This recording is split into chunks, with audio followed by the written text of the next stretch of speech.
Bom dia, igreja linda e abençoada! Que a graça e a paz do nosso Senhor e Salvador Jesus Cristo possa superabundar nos nossos corações, amém? Uau, vocês de fato estão lindos nessa manhã. Você pode tomar o seu assento, por favor, fique à vontade. Que alegria podermos nos reunir e juntos celebrarmos a ceia do Senhor.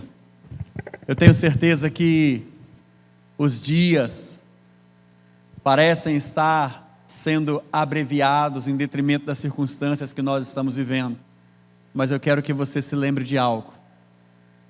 Não meça a realidade do mundo de uma forma exterior. Se aproxime da realidade dos tempos, observando a sua vida. Porque quando nós observamos a nossa vida, alinhado com a palavra, nós entendemos que você, que está sentado aí, me assistindo hoje, agora, nesse exato momento, pode ser que você me veja pela última vez.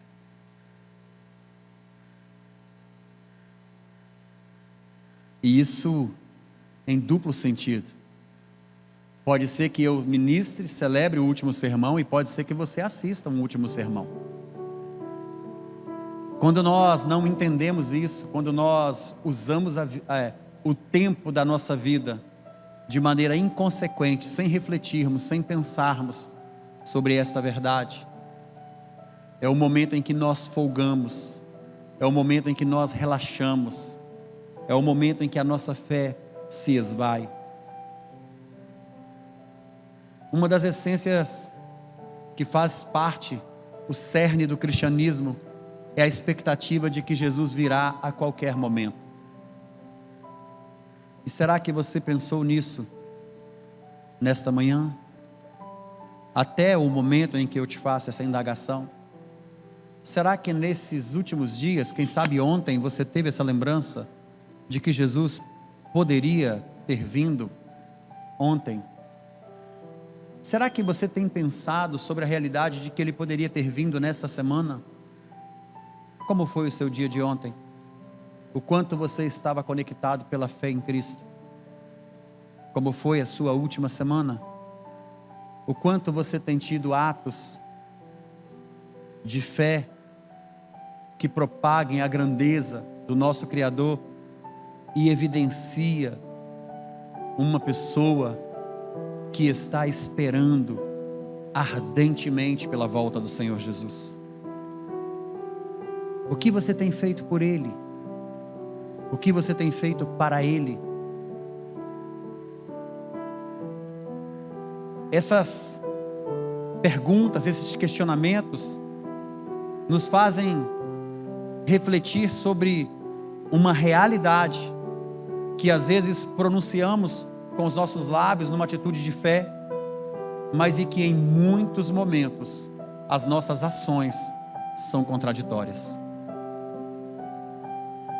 A palavra nos adverte sobre a importância de nós buscarmos ao Senhor enquanto nós podemos encontrá-lo.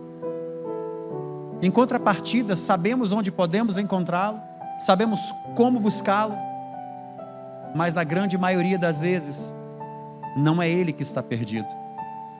Somos nós mesmos, nos nossos ativismos, nos nossos interesses, nas nossas demandas, nessa vida fútil e passageira, em coisas que são insustentáveis, porque elas vão permanecer quando nós passarmos.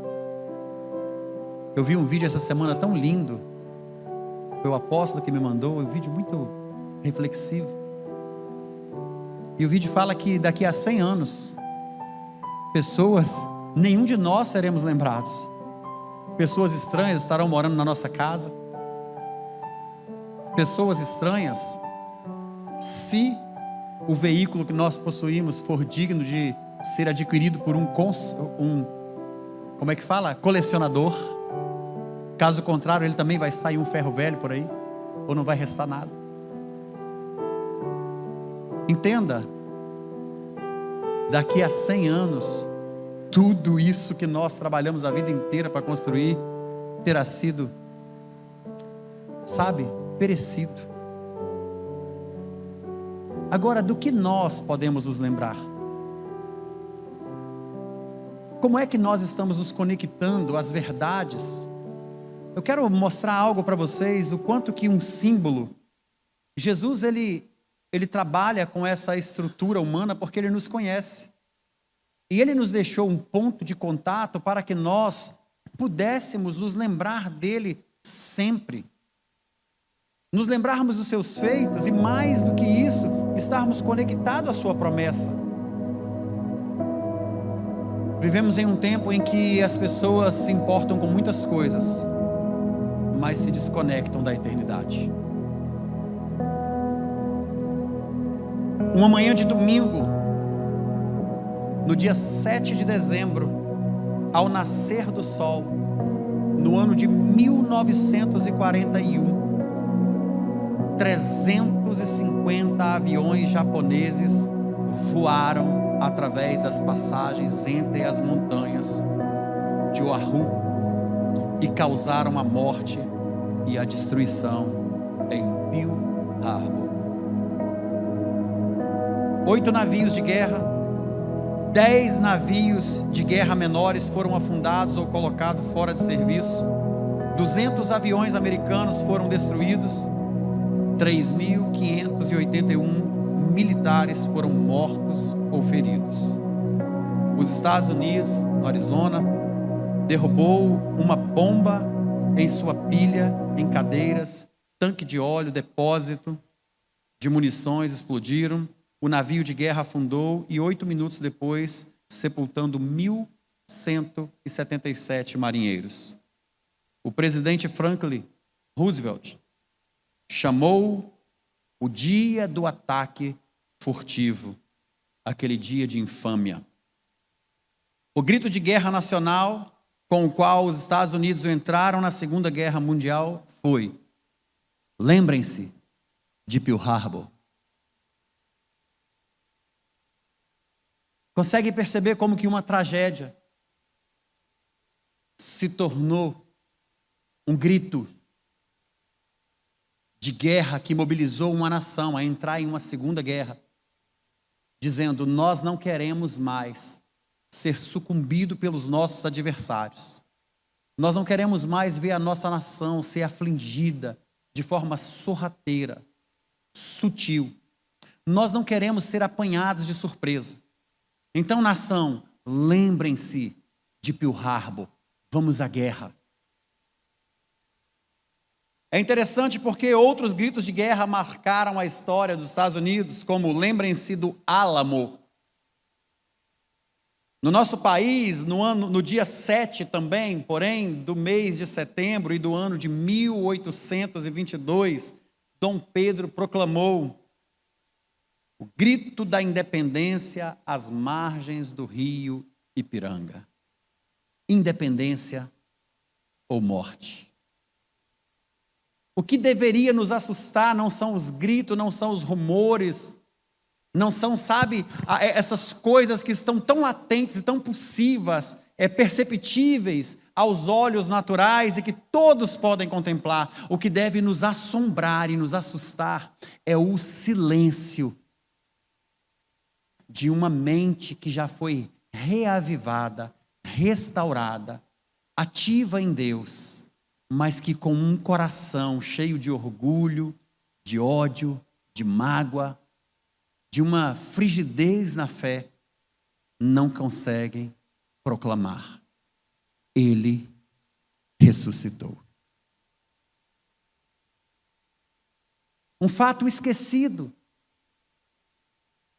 ainda que tenha sido o maior marco da história da humanidade, que determinou o antes e o depois em nosso calendário. Você vai para o ensino médio, fundamental, na faculdade, em algum momento da sua vida, quando você estudar a história, você vai ver o antes de Cristo e o depois de Cristo. Mas qual é o impacto que isso tem gerado na história da sua vida? Qual é o marco? Em que momento? Porque no ano 33 da era cristã, ou seja, Jesus com os seus 33 anos, ele vai fazer o pronunciamento de uma nova aliança para nos colocar em liberdade, para nos salvar, para nos restaurar, para nos resgatar, para nos redimir, para nos colocar de novo em um lugar onde nós podemos ser chamados de filhos, transformados, restaurados, sendo preparados para a eternidade. Não devemos olhar única e exclusivamente para a cruz de Cristo naquele ano da era 33 cristã. Porque para mim, não foi no ano 33 da era cristã. Foi 1997 anos depois que eu fui até a cruz, que eu tive um encontro com Jesus. Para alguns de vocês foi 2020 anos depois. Para alguns de vocês foram 2000 anos depois, 2010, 2005, eu não sei em que momento. Para alguns 1800 anos depois, 1900 anos depois. Mas será que isso tem marcado a sua história? Jesus marcou a história. Com o propósito de marcar a sua vida. Não importa quantos séculos ainda vamos viver, quantos milênios ainda resta pela frente. Importa que na nossa geração, no tempo que se chama hoje, eu e você, nós temos a oportunidade de sermos marcados pela cruz de Cristo, pela sua morte, pela sua ressurreição. Olharmos para essa verdade e termos a compreensão da importância de tudo o que nós fazemos. Queridos, escutem isso. Eu nunca vou me cansar de falar a respeito dessas coisas. Quando eu vejo essas cadeiras vazias e alguns dos nossos irmãos não estando presentes na ceia, eles mandam um sinal de dor para nós que estamos presentes e para o reino espiritual. Escuta, eles se esqueceram da morte de Jesus. Eles negligenciaram nessa manhã a morte de Jesus. Eles estão frios na fé. Eu preciso te trazer isso à consciência, porque amanhã pode ser você. Quantas vezes você também não esteve aqui na ceia? Quantas vezes você também não esteve em comunhão com Cristo? Quantas vezes você também disse, não importa, eu estava em casa, pastor, eu estava bem. Não, você não estava bem. Você faz parte do corpo. Nós pertencemos a esta igreja é a igreja do Senhor, não é minha, não é sua, é a igreja de Cristo. E aí nós anunciamos com maior cuidado. Queridos, lembrem-se, no próximo domingo, nós vamos nos reunir para celebrar aquele dia que o nosso Senhor entregou a sua vida em amor de muitos, dos quais nós fazemos parte. Ele morreu por nós, Ele nos salvou, Ele nos resgatou e nos fez uma promessa. Ele voltará para buscar a sua igreja, da qual eu e você, nós fazemos parte.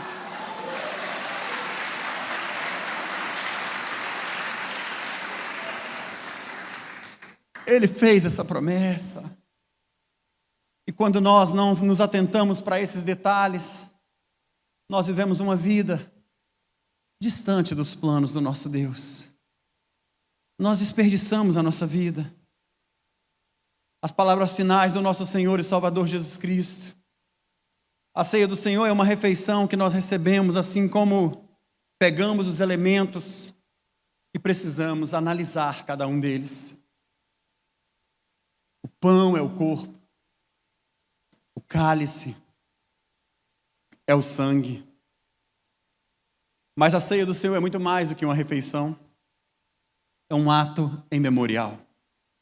Quando partilhamos o pão e o cálice, não temos apenas a responsabilidade de receber, mas também de nos lembrarmos. Qual é a memória que as pessoas que te amam vão guardar de você. Quando você passar, qual é o legado? Qual é a história? O que você está consolidando? Como seus filhos vão se lembrar de você? Porque a gente não vai poder estar aqui para sempre. E não importa se você tem um, se você tem dois. Deixa eu te explicar. Um dia, eles vão te conduzir pela última vez até um lugar pelo qual eles terão que despedir e aguardar o tempo para que eles possam, em Cristo, ver você novamente. Mas um dia eles vão conduzir você até um lugar. Talvez vão dizer ali as palavras que não disseram enquanto você estava em vida. Talvez vão sentir de fato o seu valor na ausência. Mas do que os teus filhos vão sentir falta? Do que a sua esposa vai sentir falta? Dos benefícios que você proporcionava à família como um mantenedor? Do bem-estar que você proporcionava na sua casa enquanto mãe, cuidando? Talvez você ainda que não tem filho, ou quem sabe não terá filho. Qual lembrança que os seus irmãos, que o seu cônjuge, que as pessoas que te cercam terão de você? Quais são as memórias? Queridos, em memória de mim é diferente de lembrar de mim, relembrar de mim. É muito diferente. Quais são as memórias que estão sendo construídas, consolidadas, que fazem parte da sua vida, para que você também possa fazer essa passagem com a certeza de que você cumpriu a sua missão, com a certeza de que você se encontrou, de que você esteve conectado com o seu propósito. Se você tem primos, sobrinhos, amigos, o que as pessoas estarão falando naquela despedida? Do que elas vão se lembrar? E pode ter certeza, por mais que eu ou você possamos fazer as coisas e venhamos ser importantes para essas pessoas, é só uma questão de tempo e nós também seremos esquecidos. A gente fala de Jesus quase todos os dias e na maioria das vezes para as mesmas pessoas. E essas, em alguns momentos, agem como se nunca tivessem escutado falar. Consegue entender o quanto isso é trágico?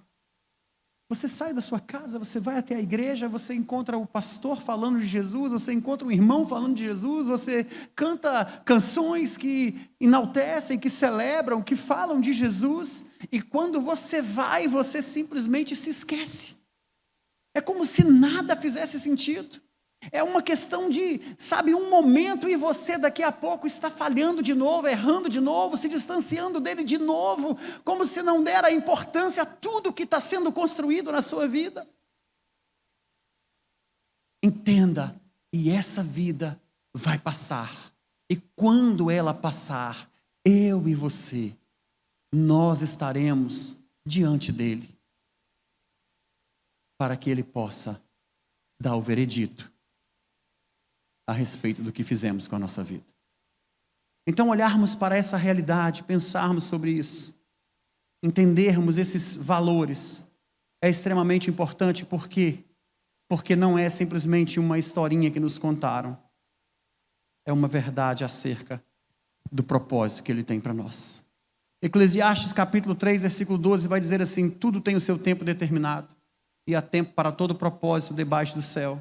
Há tempo de nascer, há tempo de morrer, há tempo de plantar, há tempo de arrancar o que se plantou.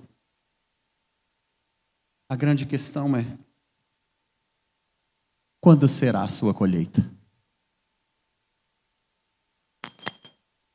Não é uma questão de quão jovem nós somos.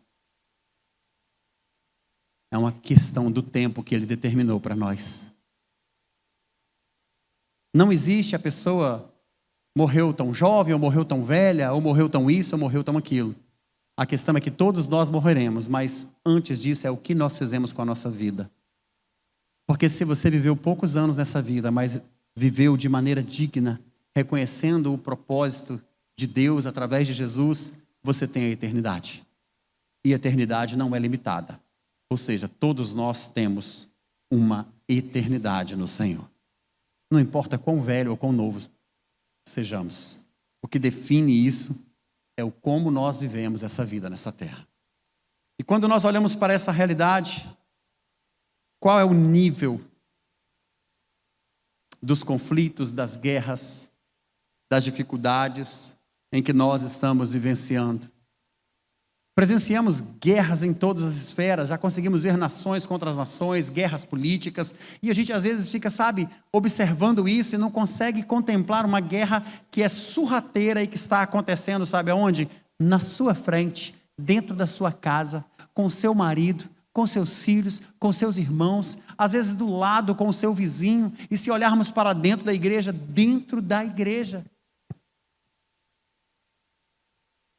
o mundo adoecido, pessoas feridas, machucadas, magoadas, elas chegam até aqui, e quando elas vêm até esse lugar, elas querem simplesmente que a sua dor passe, sem que a sua ferida seja tratada.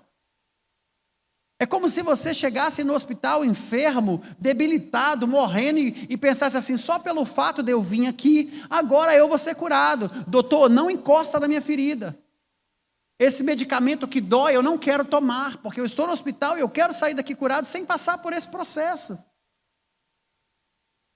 Só que quando você chega nesse ambiente, você precisa ser mexido, você precisa ser mexida, nós precisamos ser revirados, nós precisamos ficar numa condição de vulnerabilidade, nós precisamos ficar rendidos, nos sentirmos incapazes e falar: Deus, faça a obra. Se for mais rasa, que seja rasa. Se for profunda, que seja profunda. Se houver necessidade de amputação, ampute. Mas faça a obra. Mas nós queremos ser intocáveis. Nós queremos uma loção mágica. Nós queremos evidências de que as coisas aconteceram sem de fato você ter passado pelo processo. E aí é onde a nossa velha natureza nos domina. Qual é esse cenário natural? Qual é a realidade que nós vivemos? Por que temos tantas tensões dentro da família? Por que temos tantas tensões no coração? Por que temos tantos problemas, não só do lado de fora, mas do lado de dentro? Por que que nós estamos guerreando com as pessoas que nós dizemos que amamos? Em outras palavras, o nosso problema não é o outro. O nosso problema é a soma do que nós somos. Você muda o ambiente, você está em guerra. Você sai da sua família, você vai para a igreja, você está em guerra. Você sai da igreja, sai para o trabalho, você está em guerra. Em todo lugar que você vai, você está em guerra. E o problema não pode ser o externo. Você precisa reavaliar. Você precisa começar a fazer uma análise do quanto você deveria estar propagando a paz, ao invés de guerra. Enquanto não entendemos isso, como seres humanos, nós vamos guerrear, nós vamos nos ferir, nós vamos atacar, nós vamos falar mal, nós vamos, de certa forma, nos esconder para nos preservar, vamos fazer mal ainda, vamos dar a boa explicação de que o outro é culpado, de que nós somos a vítima e que nós estamos apenas nos defendendo ou lutando pelos nossos direitos. E pensamos que está tudo bem. Sendo assim, precisamos entender que o pecado está dentro do coração do homem, e que do coração do homem, que é do coração do homem que procedem as guerras e os conflitos. Mateus 15, 18 ao 20. Entretanto, as coisas que saem da boca vêm do coração, e essas são as que tornam uma pessoa impura. Porque do coração é que procedem os maus intentos, os homicídios, os adultérios, as imoralidades, os roubos, os falsos testemunhos, as calúnias, as blasfêmias. Essas coisas corrompem o indivíduo, mas o comer sem lavar as mãos não o torna impuro. Jesus atende ao clamor dos gentios. Às vezes estamos, preocupados com coisinhas. Aqui é uma explicação sobre por que os teus discípulos comem sem lavar as mãos. Por quê? Vemos impureza em tantas coisas, mas os nossos olhos, queridos, eles estão voltados de dentro para fora. E só tem uma coisa que vai nos fazer olhar de fora para dentro. É um nível de consciência e conexão com o Espírito Santo de Deus que nos faz pensar, porque a ceia é sobre isso, é sobre autoanálise, é sobre autoexame. É sobre deixarmos de analisar o outro e nos permitirmos pensar, nos lembrar, refletir sobre as nossas ações, sobre as nossas palavras, sobre o que temos feito, enquanto ninguém está vendo. Os nossos olhos são voltados de dentro para fora, e somente a nossa consciência, pelo poder do Espírito, vai nos levar à profundeza do nosso coração. Você pode enganar, ocultar, esconder o que você quiser de qualquer outro ser, mas de Deus nada fica oculto. Nada. Ele e você sabem exatamente o que está acontecendo. Marcos 7, versículo 20. E disse mais: o que sai do ser humano é o que o torna impuro, pois é de dentro do coração dos homens que procedem os maus pensamentos, as imoralidades sexuais, os furtos, homicídios, adultérios, as ambições desmedidas, as maldades, o engano, a devassidão, a inveja, a difamação, a arrogância e a insensatez. Precisamos tomar consciência desse fato, para que possamos estar à mesa. Eu não sei se você já parou para pensar, mas a carta que o apóstolo Paulo escreve à igreja de Corinto, ela é antes dos evangelhos. Os evangelhos ainda não haviam sido escritos, compilados e disponibilizados para que nós pudéssemos ter acesso. E o apóstolo Paulo fala assim: porque eu recebi do Senhor que também vos entreguei. Como que por uma revelação do Espírito Santo ele fala: porque o Senhor Jesus, na noite quem foi traído, tomou o pão, e tendo dado graça, e partiu, semelhantemente, pegou o cálice, tendo dado graça. Ele está falando de evidências que ainda não havia sido lido pelas igrejas, pelas pessoas. Ele está falando de como aquela igreja estava se comportando em detrimento de algo que era importante. Porque antigamente eles tinham ali a festa ágape, que eles falam, que era um prelúdio da ceia. A igreja se reunia para comer, para beber, para festejar, celebrar. E depois desse momento eles davam uma pausa e falavam assim: opa, agora vamos celebrar a ceia. Era um momento festivo. E ele fala: quando vocês se reúnem, o que acontece? Um tem fome, o outro se embriaga. Ele está falando, além desse fato da bebedice, ele reprovando a embriaguez, ele está falando: vocês ainda são egoístas, porque uns são bem providos e o outro são o quê? Descartados. Às vezes nós vemos isso todos os dias, no nosso cotidiano presente. Como o meu coração se alegra quando eu vejo aqui, essa é uma oferta de cereais, essa é uma oferta de amor, essa é uma oferta de gratidão. São pessoas que decidiram fazer o quê? Na minha despensa tem, eu vou levar um pouco. Eu posso comprar para mim, eu também posso semear na vida do outro. Observa como, queridos, só para vocês entenderem a importância de nos lembrarmos das coisas que são fundamentais dentro do Evangelho, coisas simples. Muitos não se lembram de trazer 1 quilo de alimento. Por quê? Porque você não sabe o que é passar fome. Você não sabe o que é uma criança acordar e de repente o estômagozinho dela doendo e a mãe dando água, dá água, fala: bebe água e vai dormir.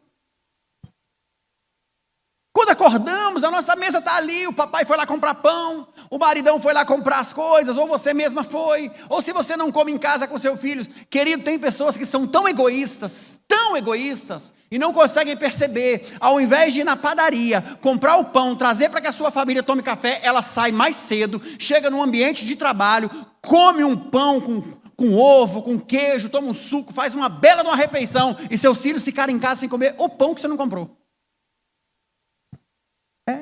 Isso acontece. Despreza a importância da mesa. Por que não tomar café com seus filhos, com a sua família? Por que não dá tempo? Então deixa a mesa posta e vai trabalhar. Nós sempre falamos que não dá tempo. O tempo, ele deve ser para nós, ele deve nos servir, e não nós ficarmos desesperados correndo atrás dele. Temos que fazer a mordomia disso. Ele vai passando, queridos, e você dorme. O tempo que você dorme foi concedido. Agora, se você deveria acordar em determinado tempo e você não acordou, foi você que consumiu aquelas próximas horas, aqueles próximos minutos. É você que se perde no tempo. E aí depois sai correndo dizendo que não deu tempo de dar um beijo no filho, na esposa, de fazer algo dentro de casa. E as coisas vão passando. Quantos de nós não se lembram? Para pensar. Será que você se esqueceu que hoje você poderia compartilhar com 1 quilo de alimento para abençoar a família? Ou isso não tem sido importante para você? Será que nós nos esquecemos da ceia nos domingos, tais como esse? Ou isso não é importante para nós? Porque as coisas que são importantes para nós registramos elas, nós arrumamos uma forma de nos lembrarmos, nós provocamos evidências para que a gente não esqueça. Uma consulta que você tem marcado, que é um caso de vida ou morte, que vai acontecer daqui a 2 meses, se você não anotar em algum lugar, você acha que você vai lembrar? Você não vai lembrar, então você tem que ter uma disciplina em anotar, minha consulta, dia tal, no lugar tal, colar na geladeira, registrar no seu celular, se você usa o smartphone, prefere registrar por ali, registrar ali, deixar evidências, deixar rastros. Aí nós saímos daqui hoje dizendo, queridos, o mês que vem estamos aqui de volta, para celebrarmos essa festa linda e maravilhosa. Ele morreu e ele ressuscitou. Aí sabe o que acontece? Alguns de nós se envolvem com outras coisas, que são secundárias. Eu não estou falando de religiosidade, não. Eu estou falando de pacto. Eu estou falando de aliança. Estou falando de cumprimento da palavra. E eu e você, nós temos que observar isso. Muitos de nós não estão sabendo lidar com o perdão, essas guerras, esses conflitos, é por causa disso. Não conseguimos nos perdoar, queridos. Vivemos nos culpando, nos martirizando, e por isso não conseguimos abandonar as práticas ilícitas. Porque se você não consegue lidar com o perdão próprio, como você vai pedir perdão a Deus? E logo, por que perdão? Se você não tem esse sentimento, então para que me livrar daquilo que para mim não é um crime, não é um delito, não é uma falha, não é um erro? Para que me livrar daquilo que não está me fazendo mal, só está me fazendo bem? Porque eu não consigo lidar com essa realidade, não entendo a essência da minha humanidade, e por isso eu acabo perecendo cada vez mais no mesmo erro. O perdão, ele gera cura, ele gera restauração nos relacionamentos pessoais, familiares, nos relacionamentos diretos e indiretos. E aí nós precisamos observar, por que devemos perdoar? Colossenses 3, do versículo 13 ao 15, vai dizer assim: suportem uns aos outros e perdoem as queixas que tiverem uns contra os outros, perdoem como o Senhor lhes perdoou. Acima de tudo, porém, revistam-se do amor, que é o elo perfeito. Que a paz de Cristo, que seja o juiz em seus corações, visto que vocês foram chamados a viver em paz, como membros de um só corpo, sejam agradecidos. Por que perdoar? Porque o perdão faz parte da essência do povo de Deus. Queridos, para imaginar, o que Jesus te perdoou? Do que Jesus te perdoou? Qual era o tamanho dessa dívida? O que o outro te deve? Ou o que você deve a alguém que você não está dando conta de pagar e você não consegue ir lá e pedir anistia disso? Tem pessoas que não conseguem lidar com perdão porque são orgulhosas. Tem do outro lado alguém que está com o coração disponível, disposto a perdoar, mas ela é tão orgulhosa que ela fala, eu não vou lá me humilhar. Eu não vou me humilhar. Deixa esse negócio para lá. Quando eu puder, eu pago. E sabe quando vai pagar? Quem sabe quando chegar aquele grande dia. Porque você vai pagar. Sendo você um cristão, tendo dívida e não tendo consciência de se reconciliar, de anistiar, de procurar uma forma, você vai pagar porque você é um enganador. Porque você tem uma dívida. É uma lei prática da semeadura. Nós temos que ter essa consciência. Então, se você feriu alguém, se retrata com essa pessoa, vai lá, peça perdão.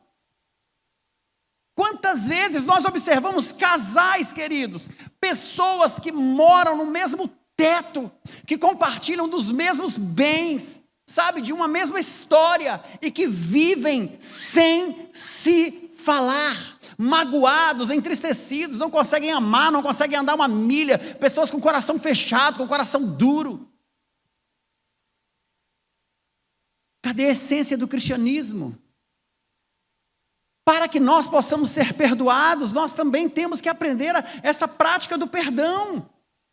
Nós temos que colocar isso em prática. Então, olha, faz parte da natureza do povo de Deus perdoar. Colossenses 3,13 diz isso, faz parte. Então, eu e você, nós precisamos desenvolver, não é fácil, mas nós precisamos desenvolver essa característica. Porque temos queixas uns com os outros. Temos sim, claro que temos. Nós não estamos prontos. Nós estamos sendo aperfeiçoados, temos manias. Temos costumes que não são saudáveis. Muitos de nós não sabem lidar com regras, com leis, com princípios. E aí nós estamos sendo moldados. Então nós temos sim queixas. Você deve ter muitas queixas contra mim. Afinal de contas, eu também não sou perfeito. Agora, o problema é você ter queixa contra mim e você não falar comigo. É eu ter queixa contra você e eu não falar com você. É eu não ser capaz de me humilhar e chegar lá e falar, olha, eu estou aborrecido, chateado com você. Ou você me feriu, ou eu te feri. A gente quer viver uma vidinha de faz de conta, pensando que o tempo faz as coisas passarem. Sim, com o tempo, o que você plantou hoje, daqui a pouco vai estar desse tamanho. Entende? O tempo faz as coisas passarem. Se você está resolvendo, estancando, vai ter uma cura, vai ter uma cicatriz, mas se você não está resolvendo, vai crescer, vai criar raiz e vai ficar maior do que você. Então nós precisamos entender essa essência, temos que ter esse cuidado, essa cautela. Porque recusar o perdão traz prejuízos terríveis.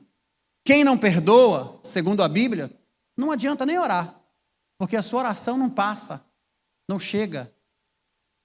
Quem não perdoa, não pode adorar, segundo Mateus capítulo 5, 23 e 24.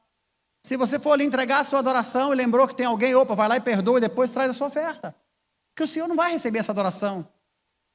Deus não está preocupado com o nosso dinheiro, a gente não vai comprar o céu, a gente não vai comprar nada. Nós ofertamos porque nós queremos expandir o reino, porque nós queremos lançar uma boa semente, mas o Senhor está preocupado com o que está no seu coração, com a intenção do seu coração, com o aprendizado que você tem acerca da palavra. Se você quer investir no reino, investe na vida de alguém, amor, graça, perdão, misericórdia. Quem não perdoa, não pode ser perdoado, segundo Mateus 6,12. Quem não perdoa, segundo Tiago 5,16, adoece.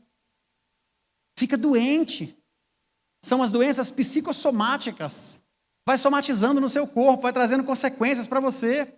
Quem não perdoa é flagelado pelos verdugos, segundo Mateus 18:34, 2 Coríntios 2:10. Então, se nós não entendermos essa essência, não vamos conseguir avançar na terapia do perdão para sermos curados. Queridos, do que adianta chegarmos aqui diante daquele que morreu para quê? Jesus morreu para quê, queridos? Entenda, para que Jesus morreu? Ele morreu para perdoar os nossos pecados.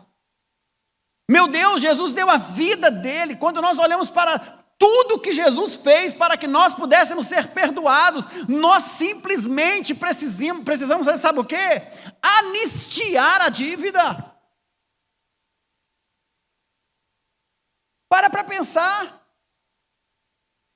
Se alguém está ofendido, ferido, machucado, entristecido, aborrecido com você, e você vai até ele e fala assim, você me perdoa? E aquela pessoa simplesmente fala assim, não, não te perdoo. Imagina só. Quando você faz a conta do que o outro te deve, e você precisa simplesmente liberar o perdão, você antes de fazer a conta do quanto o outro te deve, faça a conta da sua imprudência, da sua insensatez. Faça a conta da sua displicência, da sua negligência, porque quando o outro foi te pedir, você tinha que ter dito para ele assim, por que você quer emprestado? Porque eu estou passando por isso, por isso e por isso e por isso. Deixa eu te falar, Eu não tenho condições de arcar com a sua dívida. Logo, eu não posso te emprestar essa quantia que você está pegando, porque quando você vier aqui em tal momento para poder me pagar e não tiver o dinheiro, você vai me comprometer. Então eu não tenho como arcar com a sua dívida, mas eu posso te ajudar. Vou fazer uma oferta para você. Toma aqui um valor X. Procura outras pessoas que sejam crentes, servo de Deus, igual a mim. Abra o seu coração e peça ajuda para elas. Mas não complique a vida das pessoas. E se for uma ferida, se for uma palavra de ofensa, se for um erro, independente do que tenha acontecido, é o mesmo nível. Agora para imaginar o que Jesus fez para nos perdoar. Jesus chega para nós e fala assim: vocês precisam de perdão, logo eu vou para a cruz. Para que vocês sejam perdoados, eu vou para a cruz. Martirizado, humilhado, sofreu na carne, foi até ali, morreu, ressuscitou e voltou assim: gente, tetelestai, está consumado. Fiquem tranquilos, redimi vocês, perdoei vocês. Agora, olha só a máxima: vão e façam o mesmo pelos outros. Pregue o evangelho, fale dessa verdade, de amor, de graça, de boas novas. Isso é lindo, mas nós nos apossamos do perdão, do sacrifício, da graça, da misericórdia, mas continuamos sendo os seres humanos mesquinhos, hostis, arrogantes, terríveis, porque não tivemos um encontro verdadeiro com aquele que nos faz nascer de novo. Entregar a vida para Jesus, reconhecer Ele como suficiente Salvador, é o primeiro passo de uma jornada que começa nesse marco, mas ela não termina até que Ele venha nos buscar. Hoje melhor do que ontem, amanhã melhor do que outro, e assim sempre, até que Ele venha. Sendo capazes de fazer isso. Então precisamos ter cuidado com essas questões. Precisamos nos permitir viver essas verdades bíblicas para que possamos receber de Deus a graça, a virtude. E aí, quando nós olhamos sobre essa ideia da questão do perdão, existe toda uma terapia e existem alguns princípios, dentre eles a cautela. Tenha cuidado, Lucas 17:3, tenha cuidado, se o seu irmão pecar, repreenda-o, e se ele se arrepender, perdoe-lhe. Cautela. Esses são alguns princípios que nós temos. Precisamos ter cautela para não sermos injustos e esmagarmos a cana quebrada. A mulher adúltera foi apanhada pelos fariseus como um objeto, mas foi tratada por Jesus como uma pessoa que merecia amor. Consegue ver a essência? Trouxeram um objeto sexual e falou: olha, essa mulher foi apanhada em adultério. Ela era um objeto de abuso, de escárnio, de apropriação indevida dos mais poderosos, em detrimento da sua necessidade. Mas Jesus olha o que para eles era um objeto, e Ele trata como uma filha amada. Um objeto não, um amor. Alguém por quem valeria a pena morrer. Mas pastor, sim, eu e você não somos dignos e nem merecedores. Mas Jesus disse: você é alguém por quem vale a pena eu morrer. Entende isso? Ele olhou para mim, para você, e falou: não importa a sua situação, a sua circunstância, a sua história até hoje, eu morri para mudar a sua história. Eu morri porque você tem valor. Eu morri porque eu te amo. A confrontação. O tempo não é um santo remédio para a cura das feridas. Os irmãos de José, depois de 22 anos, ainda estavam atormentados pelo pecado cometido. 22 anos. Afinal de contas, José morreu ou não morreu? Foi trágico para José, mas aqueles irmãos carregaram por 22 anos aquela culpa. Mas eles também foram confrontados. O silêncio não traz a anistia do perdão, mas a confissão traz a cura. E a gente muitas das vezes não consegue avançar nessa direção. O arrependimento A mesma língua que feriu deve passar o bálsamo de Gileade. O arrependimento é a mudança de mente, de emoção e de atitude. Você precisa entender isso. Existe algo pelo qual eu possa me arrepender? Existe algo pelo qual eu devo me arrepender? Queridos, até quando nós vamos nos esquivar diante desses fatos? Eu e você vamos comer o pão e beber o cálice daqui a pouco. E até o mês que vem. Mas isso tem que gerar uma mudança radical nas nossas vidas. Nós temos que seguir os conselhos da palavra, fugir da aparência do mal. Nos desvencilharmos dessas coisas, sentirmos pesar. Quer seja palavra torpe, quer seja pensamentos, sabe, de adultério, pensamentos de fornicação, de pornografia, quer seja hábitos que não são saudáveis, quer seja desejos sexuais, quem sabe homoafetivos. Nós precisamos lutar contra isso em detrimento do que a palavra está nos orientando. Desejar o mal pelo outro, ver a tristeza do outro, a falência do outro, sabe, a tragédia do outro, para quê? Sermos egoístas ao ponto de não compartilharmos. Nós não somos intocáveis, muito pelo contrário, temos que abrir o nosso coração para sermos tocados e termos sensibilidade do Espírito Santo de Deus, para sermos transformados, para abrir os nossos lábios e com um coração cheio de gozo, de alegria, de paz, celebrarmos, adorarmos ao nosso Deus, deixarmos de ser mexeriqueiros, fofoqueiros, caluniadores, sabe, nos guardarmos dessas coisas, orarmos sempre, orarmos pela nossa família, orarmos pelas pessoas. Falamos que amamos a humanidade até que alguém nos persegue. Quando esse alguém nos persegue, nós esquecemos que ele é parte da humanidade.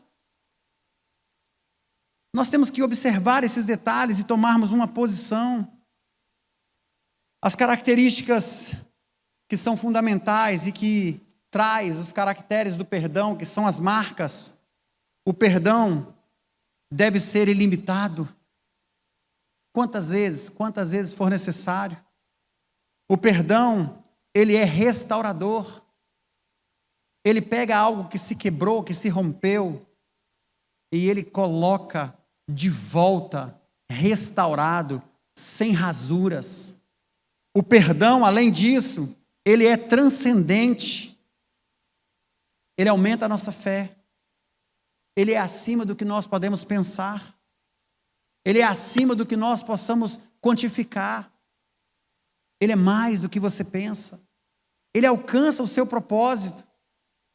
E aí o processo do perdão, ele vai avançar sobre as questões onde nós vamos rejeitar as ideias de desonra e vamos entender que estamos sendo reconhecidos por Deus como aquele que confessa e deixa. Além disso, nós vamos tomar a iniciativa da solução do problema. Porque pedir perdão ou liberar o perdão é resolver o problema. Quantos de nós ficamos sofrendo? Quantos casais às vezes falam assim, pastor, tem quanto tempo? Tem 10 dias que nós estamos assim. Aí conversa, pede perdão, aí fica tudo maravilha. Até que o problema venha novamente. Queridos, conversem. Falem com as pessoas. Confessem. Isso é saudável. Não adianta virar para o canto e dormir calado, evitando essa realidade. Nós precisamos estar em uma condição de fazermos o que nós vamos fazer nessa manhã. 2 Coríntios capítulo 11, versículo 23 ao 33, a palavra vai nos dizer assim. O ministério de louvor pode se apossar aqui. Porque eu recebi do Senhor, que também vos ensinei, que o Senhor Jesus, na noite em que foi traído, versículo 1 Coríntios, por favor. Colocou segundo. 1 Coríntios, versículo 23. Porque eu recebi do Senhor, que também vos entreguei, que o Senhor Jesus, na noite em que foi traído, tomou o pão, e tendo dado graças, partiu e disse, isso é o meu corpo que é dado em favor de vocês, façam isso em memória de mim, ou seja, lembrem-se disso. Da mesma forma, depois da ceia, ele tomou o cálice e disse, este cálice é a nova aliança no meu sangue. Façam isso sempre que o beberem em memória de mim, porque sempre que comerem deste pão e beberem deste cálice, vocês anunciam a morte do Senhor até que Ele venha. Dá só uma pausa aí. Consegue entender? Quando nós nos reunimos aqui, comemos o pão, bebemos o cálice, nós estamos fazendo um anúncio. Nós estamos dizendo, olha, Jesus vem buscar a igreja e nós estamos esperando. Você precisa olhar para o seu irmão que está do seu lado, para a sua família, quem sabe seu marido, sua esposa, seus filhos, quem sabe um amigo que você convidou e está aqui, olhar para ele e falar assim, cara, que bom que você está aqui, porque Jesus vem nos buscar. Deixa eu te dizer, haverá um dia em que a igreja não estará nessa terra, porque o Senhor terá levado para si o teu povo. Enquanto isso não acontece, é por isso que nós estamos aqui nessa manhã celebrando. Olhar para um amigo que você outrora estava com ele, e hoje você vê ele aqui na igreja. É maravilhoso quando eu vejo um amigo igual está ali, que na minha história, na minha infância, na minha juventude, ele me via fazendo tanta coisa errada. Fizemos tantas coisas erradas juntos. E depois de 20 e tantos anos, ele entra aqui na igreja e está diante da palavra de Deus que está se cumprindo na minha vida e que vai se cumprir na vida dele. E que daqui a pouco vai estar batizado, que daqui a pouco vai estar servindo, daqui a pouco vai estar adorando, porque essa é a obra de Deus. Então nós temos que olhar para esse momento e falar, meu Deus, o Senhor ainda não veio e nós temos tempo de fazer o que precisa ser feito. Nós nos lembramos do Senhor, nós anunciamos isso. Agora olha só, portanto todo aquele que comer do pão e beber do cálice do Senhor indignamente, será culpado de pecar, cadê? Beleza, achei. Será culpado de pecar contra o corpo e o sangue do Senhor. Examine-se cada um a si mesmo, e então coma o pão e beba o cálice, pois quem come e bebe sem discernir o corpo do Senhor, come e bebe para a sua própria condenação. Por isso, há entre vós muitos fracos e doentes, e vários já dormiram. Pegar os elementos e discernir o corpo. E eu quero trazer pelo menos 3 figuras atípicas aqui por minha conta e risco. Discernir primeiro o corpo do Senhor, que foi ultrajado, moído, que sofreu por nós. Olharmos para aquele sacrifício, pensarmos e nos lembrarmos sobre isso. Discernir o corpo que foi moído. Discernir o corpo que Ele está restaurando, a sua igreja. Discernir a nossa atitude como membros desse corpo. O quanto nós somos zelosos com Ele, o quanto nós estamos envolvidos, o quanto nós cuidamos uns dos outros, o quanto nós nos preocupamos uns com os outros. Discernir o corpo, discernir a igreja, discernir os ensinamentos, discernir a boa prática cristã, discernir a palavra, discernir que se você errou, se você falhou, confessa, se arrepende, deixa isso lá no passado. Pessoas que não conseguem seguir juntos porque não conseguem perdoar. Quantos matrimônios são desfeitos por causa do erro, por causa da falha, por causa do pecado e pela falta do perdão. Quantos relacionamentos entre os irmãos são rompidos pela falta do perdão. Discernir o corpo. Discernir o corpo. O que eu tenho feito com esse templo do Espírito? As minhas atitudes, as minhas palavras, os meus pensamentos, para que Ele possa habitar em mim e me usar como instrumento. O quanto esse corpo está a serviço dEle, o quanto esse corpo está indo para a cruz todos os dias, renunciando a si mesmo. Discernir o corpo que foi moído, discernir o corpo que está sendo restaurado, e discernir o corpo que é o templo. Ele está aí. A casa está preparada, o seu coração está pronto. Entende? Eu gostaria de orar pelos elementos, por favor, e já deixar os irmãos liberados para distribuir. Nós vamos adorar o Senhor ainda um pouco mais. mas eu já quero orar pelos elementos, quero crer nessa verdade que nós vamos celebrar. Queridos, Ele vem nos buscar. Ainda não foi hoje, nessa manhã, mas Ele vem nos buscar. Ele vem nos buscar. Quero lembrar você que nos visita, de repente você ainda não é batizado, para que você também possa participar da comunhão. Nós temos o hábito aqui na igreja, deixa eu te explicar, para você também não sair por aí pensando, o pastor da minha igreja ou de tal lugar faz diferente, não sabe fazer a ceia. Não é nada disso. Nós compartilhamos dos elementos para todos aqueles que estão em comunhão, que são batizados, que já deram o seu testemunho de fé prático, seguindo essas ordenanças bíblicas.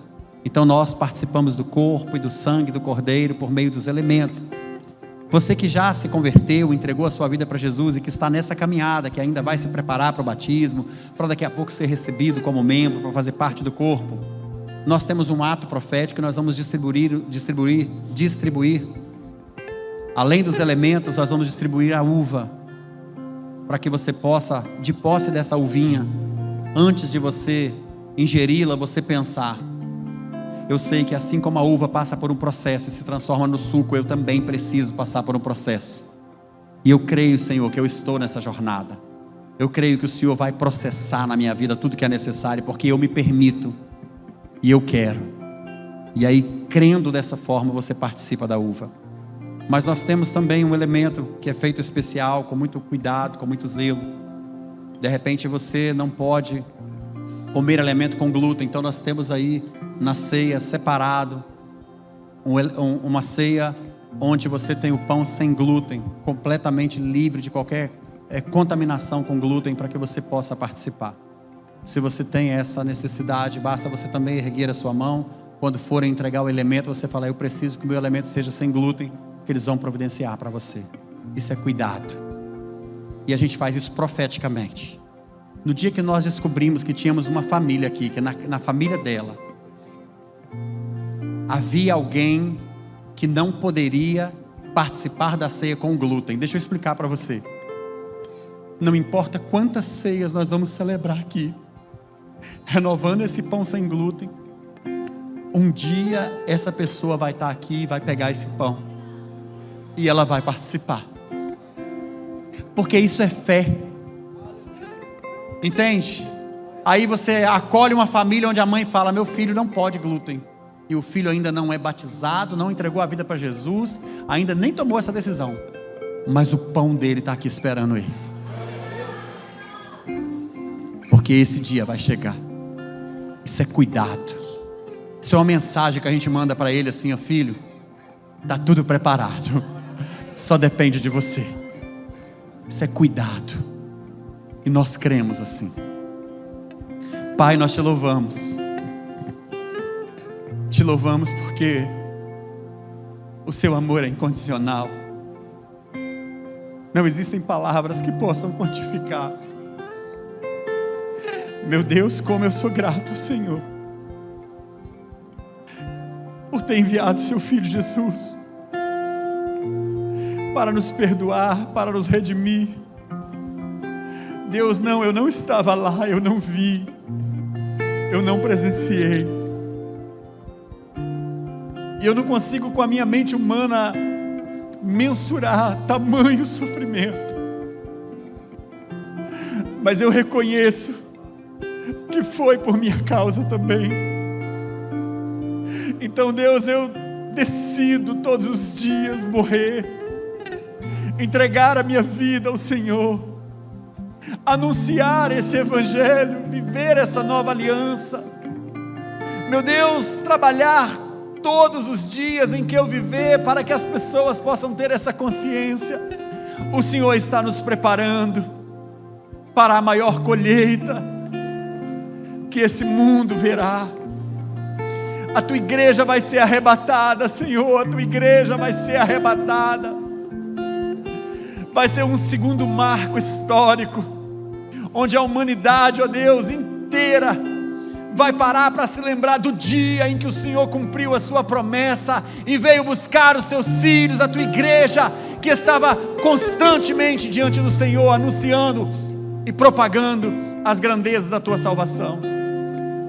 Nós estamos aqui, ó Deus, vamos tomar posse desses elementos, e nós te pedimos, Paizinho, ajuda-nos a discernir o corpo, ajuda-nos, ó Deus, a viver uma vida que agrada ao Senhor, para que possamos adorá-lo, para que possamos ser agentes de transformação, para que possamos estar envolvidos no teu reino, para que possamos ser participantes da tua morte, da tua ressurreição, para que possamos, ó Deus, viver na tua presença todos os dias que o Senhor nos conceder. Sabemos que o pão não deixará de ser pão, que o cálice do suco de uva não deixará de ser suco de uva, mas em memória do Senhor, conforme a tua ordenança, nós nos lembramos do teu corpo que foi moído e do teu sangue que foi vertido na cruz do Calvário, e nós participamos do teu corpo e do teu sangue na manhã desse dia. Traga-nos esse nível de consciência e nos perdoa, Deus, nós carecemos do teu perdão. Essa é a nossa oração no nome de Jesus, amém. Você que vai participar com a uva, se você puder, mantenha a sua mão erguida, para que eles possam encontrar primeiro você. Os demais elementos podem ser distribuídos. À medida que eles passarem pela fila e distribuir, vocês podem ir se levantando, que nós vamos adorar o Senhor. Deixou o esplendor de sua glória, sabendo seu destino aqui, estava só e ferido no Gólgota, para dar sua vida por mim. Se isso não for amor,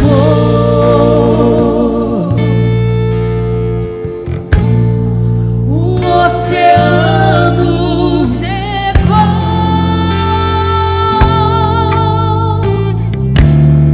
não há estrelas no céu,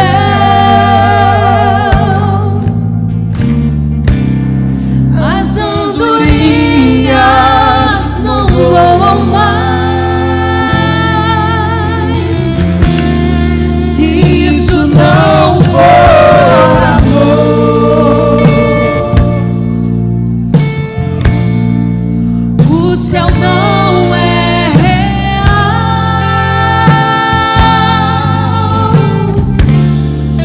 tudo perde o valor. Se isso não for amor,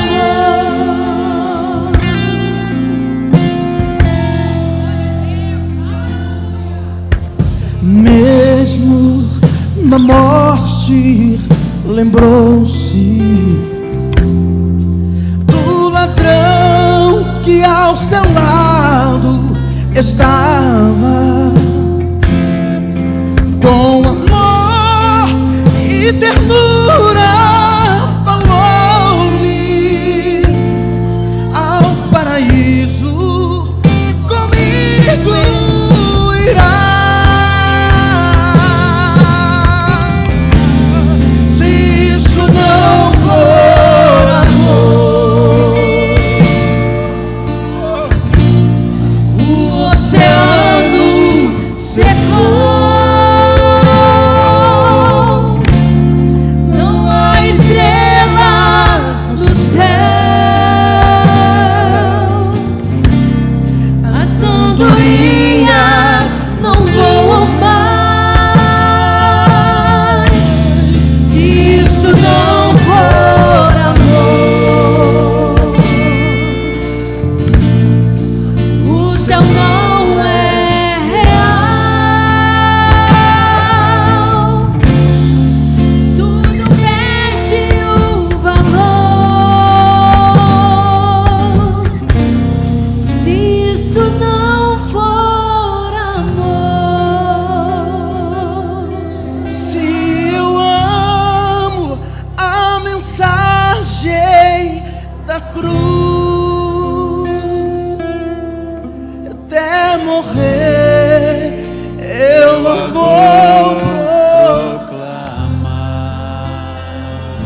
pecador. Nós te adoramos, ó Deus. Mas contemplo esta cruz e por nela Jesus deu a vida por mim, pecador. Se eu amo A mensagem da cruz. eu amo Jesus até morrer. Eu vou proclamar. Levarei eu também minha, até por uma coroa trocar. Aleluia. Queridos,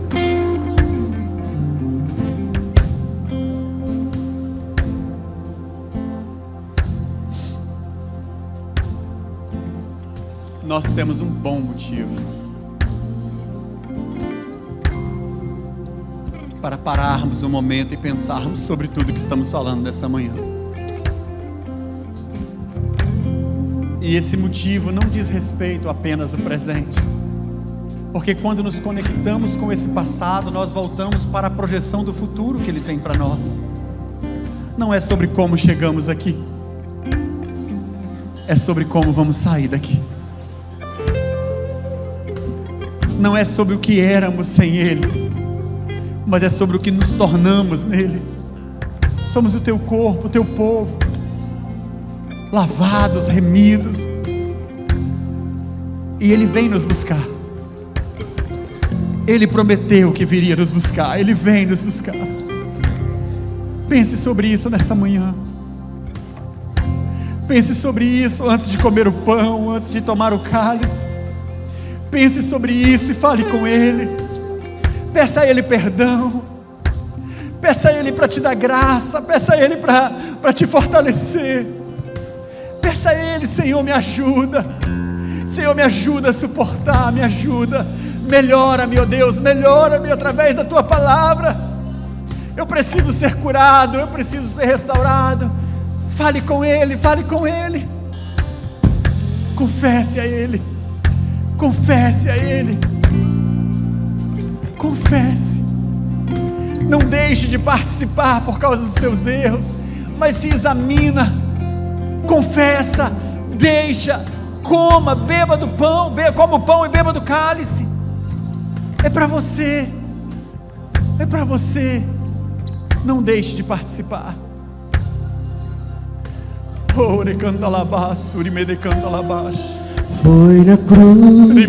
Foi na cruz, onde o dia aleluia, eu vi meus pecados castigados em Jesus. Foi ali pela fé e os meus olhos abri, e agora me alegro em Sua luz. Oh, com cego andei e perdido vaguei, longe, longe do meu Salvador. Mas do céu Ele desceu e o Seu sangue verteu para salvar um tão pobre pecador. Foi na cruz, onde um dia eu vi meus pecados castigados em Jesus. Foi ali pela fé e os meus olhos abri, e agora me alegro em Sua luz. Breve virá, breve virá, Jesus voltará. Breve virá, breve Jesus voltará. o rei está voltando, o rei está voltando, as trombetas está soando, o meu nome irá chamar. Cante! O rei está voltando. O rei A vassoura e cantará lá vai. me buscar. Mais uma vez declare: o rei está voltando. O rei está voltando. O rei está. As trombetas está Suando, o meu nome irá. Cante, igreja! O rei está voltando. O rei está voltando. Aleluia, ele vem me buscar. Aleluia! Aleluia! Nós te adoramos, Jesus. Querido, você pode tomar o pão e o cálice, pode participar. Aleluia! Oh, Espírito de Deus lindo. Oh, aleluia!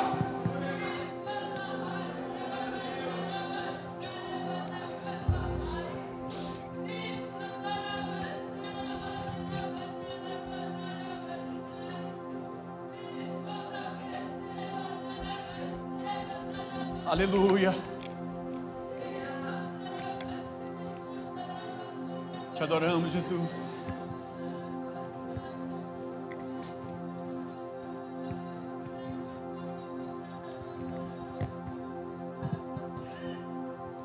Aleluia. Recalabá, seremene canta labás, pianda. Ore malabás, suri canta labás. Macho pianda canta labás. Nós te adoramos, Jesus. Nós te adoramos. Aleluia, nós te adoramos, Senhor. Nós te adoramos, ó Deus. Nós te adoramos. Nós te adoramos, Jesus. Nós te adoramos, Jesus. A Ti toda honra, toda glória, todo louvor. A Ti toda adoração. A Ti toda honra, toda glória, todo louvor e toda adoração. Obrigado, ó Deus, obrigado. Obrigado, Deus. Nós te adoramos. Nós te adoramos, nós te adoramos, Jesus. Alvo mais que a neve, alvo mais que a neve. Se nesse sangue lavado, mais salvo que a neve serei. Alvo mais,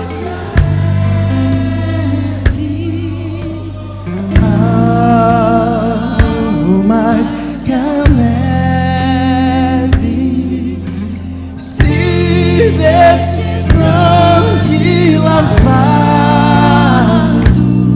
mais salvo que a neve serei.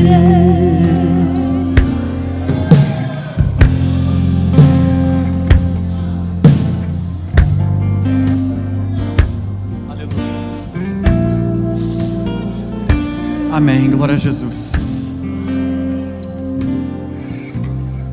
Eu tenho certeza que essa manhã ela vai ficar marcada na nossa história como aquele dia em que você ainda não foi arrebatado. mas vai te impulsionar a continuar em frente, porque cedo ou tarde esse dia virá. Amém? O dia em que Ele virá buscar a sua igreja. Você pode dar um abraço nessa pessoa que está do seu lado? Sei que vocês já fizeram isso várias vezes, e dizer assim: continuamos aguardando, porque breve virá e não tardará. Amém. Aleluia. Que maravilha. Vou abençoar você, vou te liberar, mas você fique à vontade. Logo mais nós temos o nosso último encontro da turma de formação dos nossos voluntários. Formamos hoje os nossos voluntários, vai ser maravilhoso. Logo mais à noite nosso culto de celebração. E eu quero também fazer uma oração. Alguns dos nossos irmãos, eles estarão fazendo uma prova no Enem, e nós queremos abençoá-los, amém? Vamos abençoar aí esses meninos, meninas, adolescentes, jovens, senhores, senhoras, que têm de todas as idades, que vão estar lá testando os seus conhecimentos no Enem com um fim e propósito. Vamos orar. Pai, nós queremos te louvar nessa manhã tão maravilhosa, onde o Senhor nos visitou. Obrigado pela tua presença neste lugar. Receba a nossa adoração, o nosso louvor e a nossa gratidão, ó Pai. É fruto daquilo que nós temos de melhor para te entregar. Queremos apresentar cada família aqui representada, pedir ao Senhor que nos leve em paz para os nossos lares, que o Senhor continue conosco no tocante desse dia. E ó Deus, todos aqueles que vão estar ali fazendo a prova do Enem, que o Senhor possa dar a eles calma, tranquilidade, que eles possam se lembrar de tudo que eles estudaram, que eles possam, ó Deus, serem bem-sucedidos nessa prova, que eles possam alcançar as notas que eles precisam para serem aprovados. Que o Senhor os abençoe, Pai. São teus filhos, teus servos, e o Senhor tem nos dado uma mente capaz, ó Deus, de absorver as coisas, de ter entendimento, de termos discernimento. E por isso nós pedimos ao Senhor que abençoe os teus filhos, no nome santo e poderoso de Jesus, amém. Erga suas mãos aos céus. Que o Senhor te abençoe e te guarde, que Ele faça resplandecer o teu rosto sobre ti e tenha misericórdia de ti, que sobre ti Ele levante o teu rosto e te dê a paz. Deus abençoe vocês.